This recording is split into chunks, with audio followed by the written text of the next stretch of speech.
Hey, what up folks, Skeletor here, coming back at you with this week's comic book haul, and this time we're looking at Ultimate Spider-Man number 9, Chasm, The Curse of Cain number 2, NYX number 3, The Uncanny X-Men number 3, Frankenstein issue 2, Amazing Spider-Man 58, and Predator vs. Black Panther number 2. Alright, let's kick things off with Chasm, The Curse of Cain, issue 2. Chasm, The Curse of Cain, written by Steve Fox and art by Andrea Braccardo.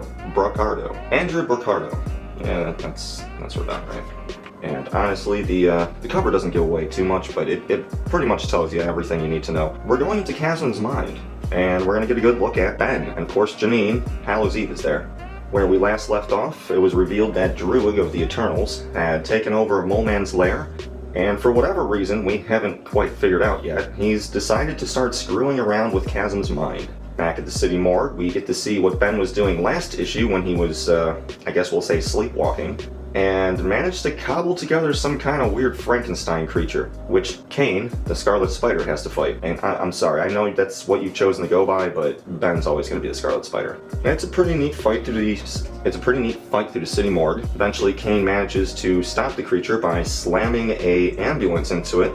We do a brief jump back to the Ravencroft Institute, which we saw, I'm going to say like 5 or 6 issues back in Amazing Spider-Man, but now we're back there and we get a look at some more of the inmates, and this one surprised the hell out of me. Doppelganger's back. Well, I guess technically he's always been here, but this is the first time I've seen him since the 90s. You would think he's a clone, but he was actually an evil version of Spider-Man created by Thanos using the Infinity Stones. It's a story for a different time. But we cut back to Janine and Chasm out on the rooftop, and Janine, Hallows Eve, mentions how she just wants to help Ben fix the lapse in his memories, because she notices he's been going out at night, and he has no idea what he's been doing. They go home, and Janine gets to show off some more of her powers. Quite a while back, I don't even know what issue at this point, but Madeline Pryor, Jean Grey's evil clone, is the one who gave Janine powers in the first place. Her whole gimmick is she has a bag of Halloween masks, and each mask lets her approximate the power of the creature's mask she's wearing. So, she puts on a Frankenstein mask, she's going to turn into a big hulking brawler. If she puts on a werewolf mask, she's going to become a werewolf. If she puts on a ghost mask, she's basically invisible and can walk through walls. But we get to see a brand new mask, which I thought was going to be a witch. Nah, it's a psychic. She sets up the room like a seance,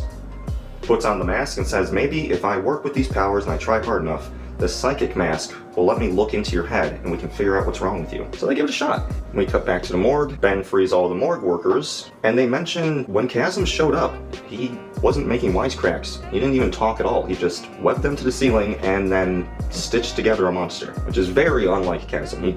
Even in the worst of situations, much like Peter, he's going to be non-stop making quips. Cain realizes the creature managed to get away while he was freeing the workers, and we get a nice little look into Ben's mind. And part of the issue here, from way back at this point, Ben is Peter's clone. They share memories up until the point where Peter was cloned, and then Ben made his own memories. Unfortunately, due to the events of the Spider-Man Beyond story arc, most of his Peter memories were wiped out. And when Janine goes into his brain, we get a good look at that. We get some iconic scenes from iconic comics, but faces are blurred out. We see word balloons, but no words. We know what this is. I mean, this is literally just issue 1 of Spider-Man from way back in the 60s. And yet there's no face, there's no words. There's huge gaps in his brain. We also get a rare glimpse of Ben in his spectacular Spider-Man suit from mid to late 90s, but as she's going through his brain, Druig, who I guess is aware of her psychic shenanigans, also breaks into Ben's mind and grabs her,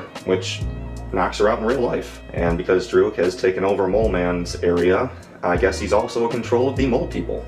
They swarm the building, they grab Ben and Janine, and the last page, he finally dismisses Mole Man, who I guess he's been using as a misshapen footrest. Mole Man runs away yelling, yes, finally, my revenge is at hand. I'm gonna guess what these are. I don't know what these are, but I'm gonna guess those are just bigger mole people, or possibly some kind of, I don't know, spider thing. They each have 6 eyes. I don't know what that could be, honestly. I don't know. I'm gonna say this is probably a 2 out of 5. Not a lot happens, but it's a very high 2 out of 5. I personally like the look into his brain. It was a nice change of pace. Yeah, I'm gonna say this is a high 2 out of 5. If we were doing halves, I'd say it's about a half. 2.5 out of 5, but for the sake of rounding, we're just gonna go with 2. But again, I would say this is probably a high 2. It was good. It doesn't advance things too far, but again, I really like that look at 90s Scarlet Spider. I like the look into his brain and seeing all those old panels just distorted. I don't know, it was cool. It was fun. Moving on. Up next, we're looking at Predator vs. Black Panther issue 2, written by Benjamin Percy, with art by Sean Damian Hill. This one's pretty short. We pick up exactly where we left off. Shuri and, I don't even know his name, the mage, are kind of locked out of the city of Wakanda. The Dora Milaje are trying to find Black Panther in the jungle, but they're being sniped off by the Predators. It's a very short issue, but the few times we do see them battling the Predator, I mean, these guys are just knocking off the Dora Milaje like it's nothing. And when they come face to face, we realize just how much bigger than an actual human these guys are. Honestly, most of this issue is just a game of cat and mouse between Predator and the Black Panther. We do cut over to a few other things like Shuri being attacked, not figuring out who's attacking or why. Of course, we know it's a Predator. Honestly, Black Panther gets saved at the last moment by a gigantic alligator. Seeing an opportunity and knowing that the alligator caught him by surprise and he probably wouldn't survive an attack from a Predator, he kills the Predator while it's distracted by the alligator. But the leader knows. We came here for a reason. Hunting Black Panther is going to be a great fight. It's going to be some great hunts. But right now, we need to get to the mountain and start mining vibranium. And we get a look at the inside of the vibranium mountain. I don't know, I guess it's cool looking. It's just kind of weird metal embedded into rocks. Some neat shapes. So I'm going to guess that because he walked away from hunting Black Panther so that he could acquire the vibranium, chances are he's going to build himself a suit of armor or something, maybe some new weapons, and then he's going to go after Black Panther. All in all, this was a good read, but a short read. This honestly almost feels more like a Predator movie than a Black Panther comic. Just the way it's being laid out for issue 2. Issue 1, definitely, that was a Black Panther comic. Issue 2 feels way more like a Predator comic. Maybe that's just how they've decided to tell the story. It works. This could be a 2 or a 3 out of 5, but I'm gonna say that is a 2 out of 5. Could be better. Could be a lot worse, but it definitely could be better. I'm gonna keep picking it up though. I mean, I think this is a limited run, like maybe 6 issues at most, something like that. 4 to 6 issues. So, I mean, good or bad, I'm having enough fun with it. Fuck it, I'm gonna keep picking it up. Yeah, 2 out of 5 for this one. And next up, we're looking at The Amazing Spider-Man number 58 by Zeb Wells with art by John Romita Jr. I will say the cover art does look kind of nice, but how many times have we seen Spidey in a dramatic pose in the middle of the rain? In the middle of the rain on a rooftop. I mean, at this point, I don't know, do something a little different. Half of this issue is just Tombstone trying to kill his daughter. The other half of the issue is Tombstone fighting Spider-Man. It's short, but compared to all the other Spider-Man I've been reading lately, or I should say, compared to the other Amazing Spider-Man issues I've been reading lately, it's short but not bad. It's okay.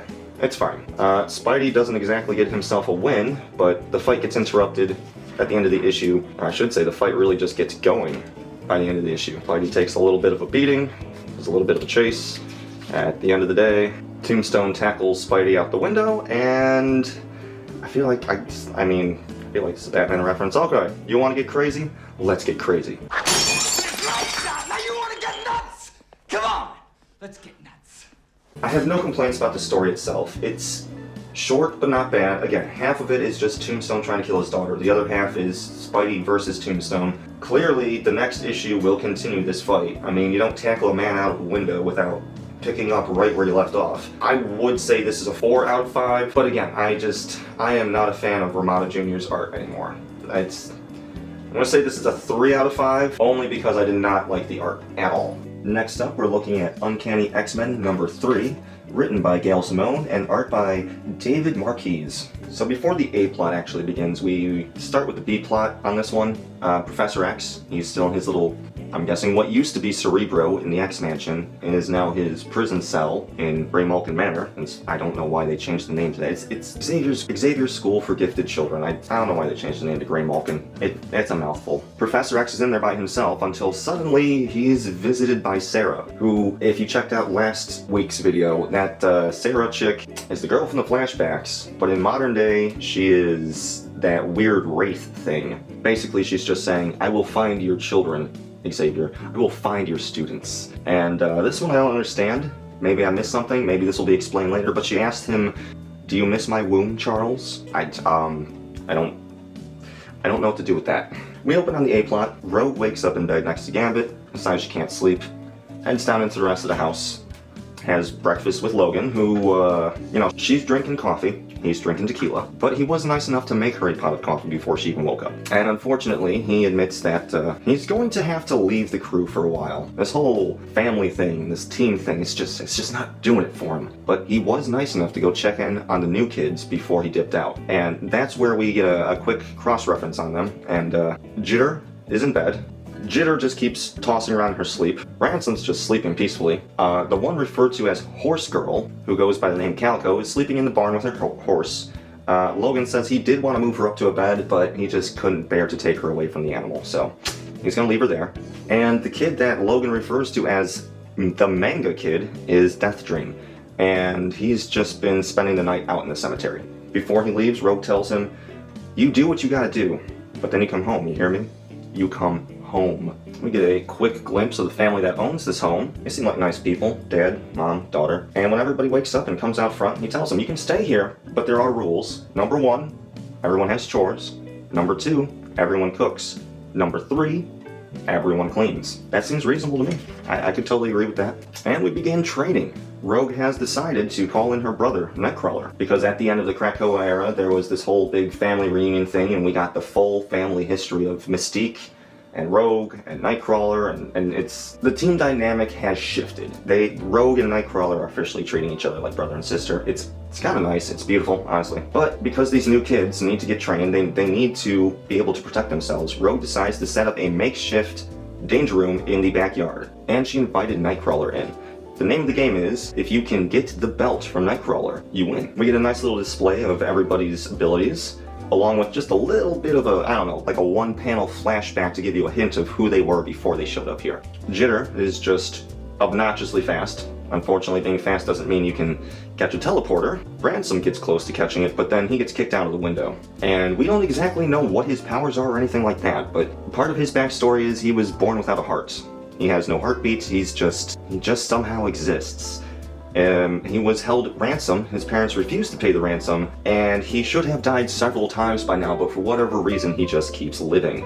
Next up is Calico and her horse Barnstormer, who actually sort of surprises Nightcrawler and gives him a run for his money. Again, Calico is not a mutant. She's the only one here who isn't a mutant, and considering we're building a team, this seems a little fitting, because the other X-Men team has Juggernaut, who is not a mutant. He's a regular person imbued by some kind of demonic crystal. That's a situation for a different day. Calico lived a very sheltered life, she loved horses, and one day when the house burned down, for whatever reason, she just grabbed a horse and ran off without dealing with her parents or trying to save anyone. Next up is Death Dream's chance to try and catch Nightcrawler. And I'm gonna say this is something of a meme. He just keeps saying this, like, for whatever reason, this locked into his head, and this is just who he is now. "I held a cow's teat this morning. They were squishy." There's something wrong with this kid. His backstory is he was stillborn. The umbilical cord wrapped around his neck, making a noose. Doctors revived him. He died 3 more times that night, until eventually he could just revive himself. "When I was dead, I dreamed of being alive. When I was alive, I thought only of death. And I was never, ever alone. Now, my friends do what I want, and my favorite drink is arsenic and lemon." Alright, this kid's creepy. I'm very excited to see what happens to him. He has vague shadow demon powers. I think he's the most mysterious out of all these new kids, and I'm the most interested to see in where he goes. But while everybody's distracted by the fighting, Calico just kind of sneaks them from behind and takes the belt. And at the end of the issue, we catch back up with Logan, who gets dropped off in the middle of a national forest preserve, jumps off the road, heads down to a creek, and that's where he encounters Sarah. He does everything he can to kick her ass, but unfortunately, she's some kind of not exactly existing on this plane of reality kind of individual, so her claws can keep up with his claws, even though she's what appears to be decaying skin and bone, and even impales him pretty good. And this part I don't quite understand, but as she's kicking the crap out of Logan, back at the farmhouse, Rogue is able to feel it, and she knows he's dying. Logan's dying. Except we all know he's not actually gonna die. He'll be fine. So here's the thing, I had a lot of fun with this, and I absolutely love the artwork.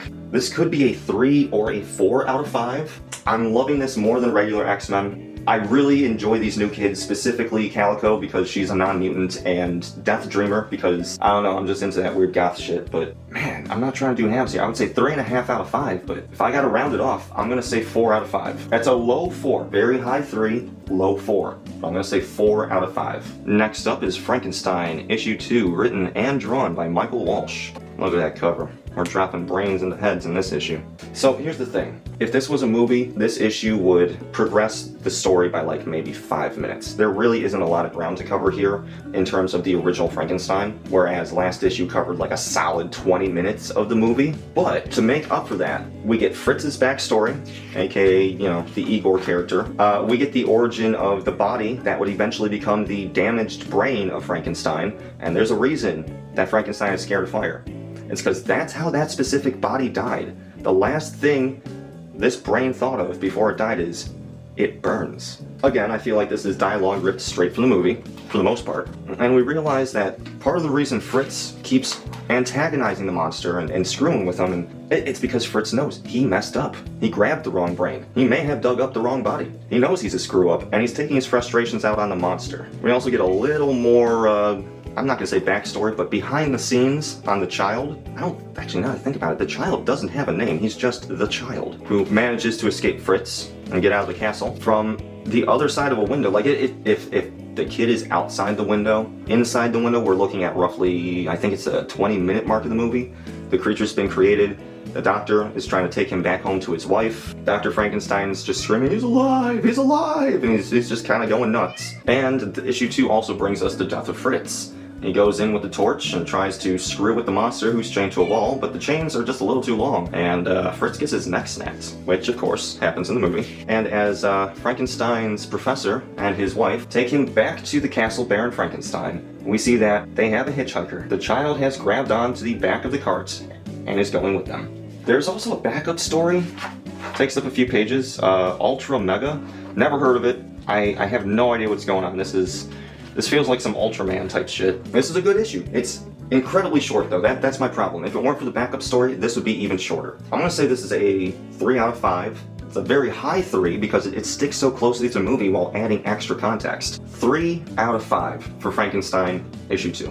Next up is NYX number 3, written by Jackson Lanzing and Colin Kelly, and art by Francesco Mortarino. God, I'm hoping that I'm getting that right. So issue 1 was all about Miss Marvel, Kamala Khan. Issue 2 is all about Wolverine, aka X-23. This one is all about Anole, or Anal? It's weird they would call the gay kid Anal. Anole, I'm gonna say it's Anole or Anole. I'm gonna go with Anole. So a random mutant got killed off screen at some point in between this issue and last issue. And Anole is traveling across the city to get to the funeral, which is right outside of a Roxxon gas station. Wolverine's there, some unnamed mutants are there, Kamala, Sophie. Of course, as they're trying to do this whole funeral thing, anti-mutant protesters show up, and look, I suppose you could say I'm somewhat pro-mutant, but I gotta agree with these guys. We literally just ended World War III versus the mutants. Sentinels were attacking everywhere. The Avengers had to get involved. It was literally humanity versus mutants, and you're just expecting to come back into society and be treated like normal individuals. No. Just no. However, a couple of random mutants covered in flowers, much like Krakoan mutants, showed up to pay their respects. They dip out, and Anole decides to follow them. We head into the sewers, only to learn that there's a thriving community of mutants down there in the sewers in the Morlock tunnels. Cutting back up to the surface for a second, Kamala's uncle and brothers show up to try and ask him, like, hey, what are you doing hanging out with mutants? Because they don't know Kamala's a mutant, or was an Eternal, or even is a superhero. Kamala's a weird character. She tries to tell them, you know, you need to be better people, and Sophie's like, nah, screw it, I'm just gonna hit him with a mind whammy.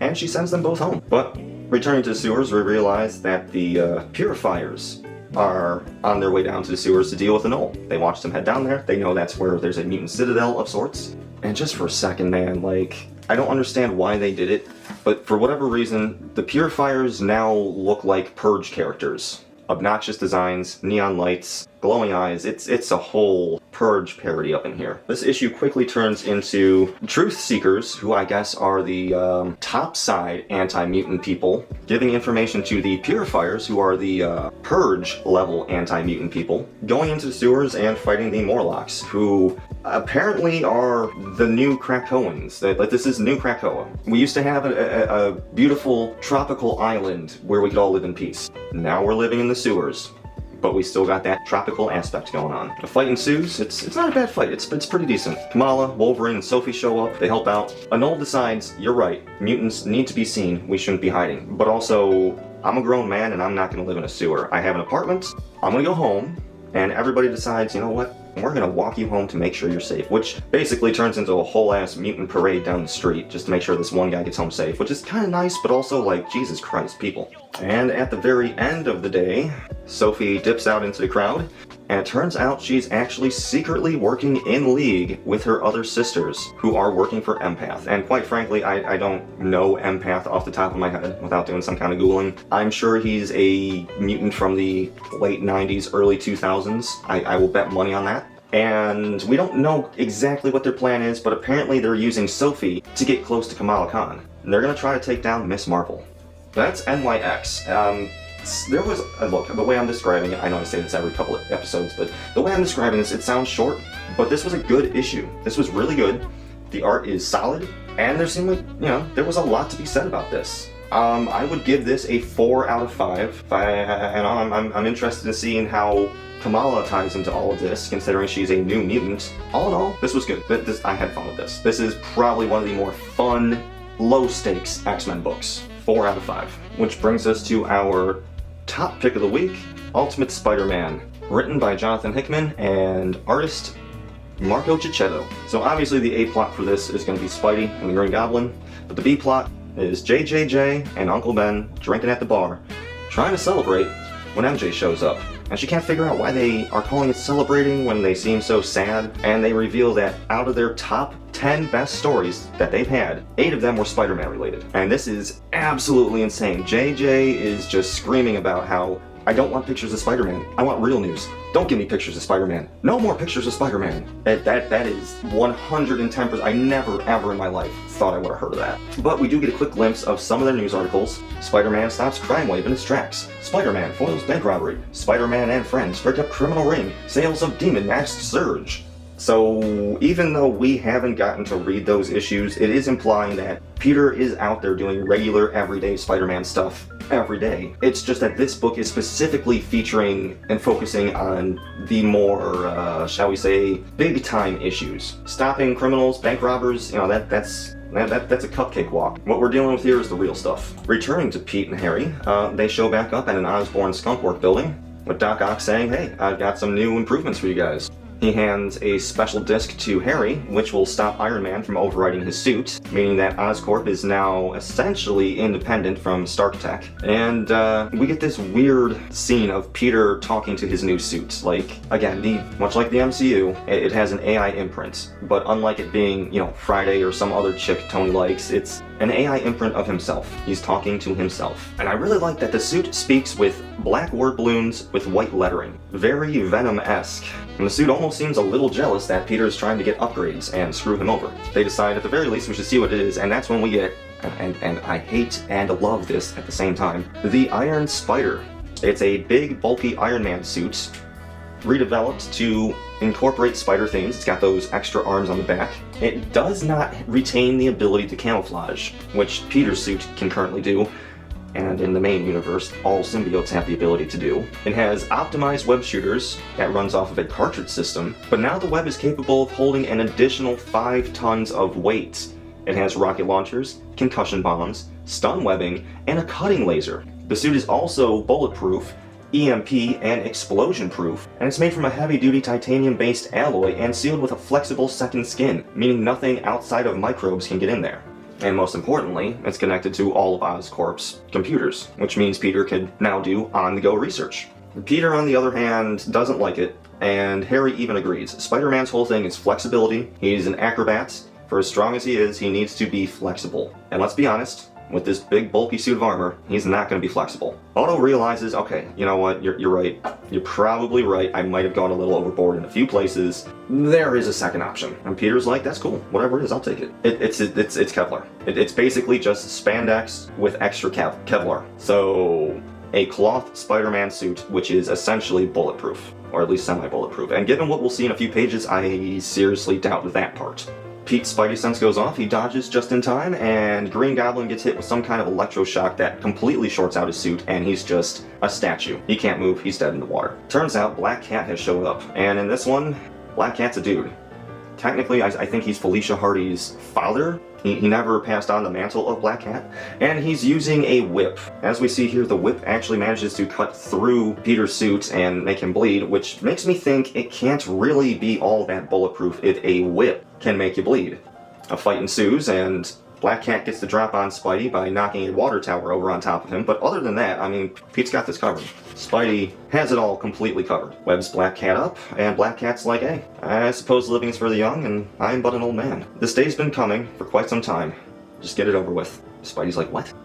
You are going to kill me now, aren't you? Of course not, don't be ridiculous. Goes over, checks on Goblin. As he's checking on Goblin, Black Cat whips out a lightsaber. I don't know what the official Marvel term is, but I mean, that's a lightsaber. And right as he's about to strike down Peter, Goblin's suit powers back up, comes online, and he just straight up shoots Black Cat right off the side of the building. Peter admits, something was wrong with this situation. My spider sense didn't go off. I don't think he was going to attack me, even though like literally everything points to dude's about to cut your head off with a lightsaber. Spider sense didn't go off. My question is there some kind of like spider sense dulling situation going on here, or was he going to attack only the Green Goblin? Thankfully, or unthankfully, I don't know how you want to look at it, Black Cat's not dead. So Spidey calls for an ambulance. They wheel him off, and Green Goblin is like, hey, you know, we need to be on our toes. We need to be better. We need to be more aggressive. And Peter argues, no, we don't need to be more aggressive, but yes, we do need to be on our toes. We can't bring ourselves down to their level. We can't be like them. We're heroes. In a almost scary yet beautiful display, Harry just straight up says, Peter, I will kill anyone for you. Okay, alright. So Harry and Peter are definitely best friends in this world. That is awesome. And they walk off into the sunset. I'm oversimplifying everything for the sake of this review, but there is a lot going on. A lot that I didn't mention. Ultimate Spider-Man issue 9, a solid 5 out of 5. I love the art, I love the story, I love the direction it's going, and I love that they acknowledge that there is smaller, low-stakes adventures going on in between the issues. Peter is out there being a hero for the people. Spidey is stopping bank robberies and all that kind of stuff. It's just, compared to the larger story at play, we don't need to see that. I would like to see it, but I don't need to see it. All in all, Ultimate Spidey's a 5 out of 5, and I believe that's everything I bought for this week. Folks, if you like what you're seeing, go support your local comic book shop. Check this stuff out. If you like these reviews, like and subscribe, and check out the rest of the channel. We got a lot of cool stuff going on. I've been Skeletor. Stay safe, and if you don't get caught.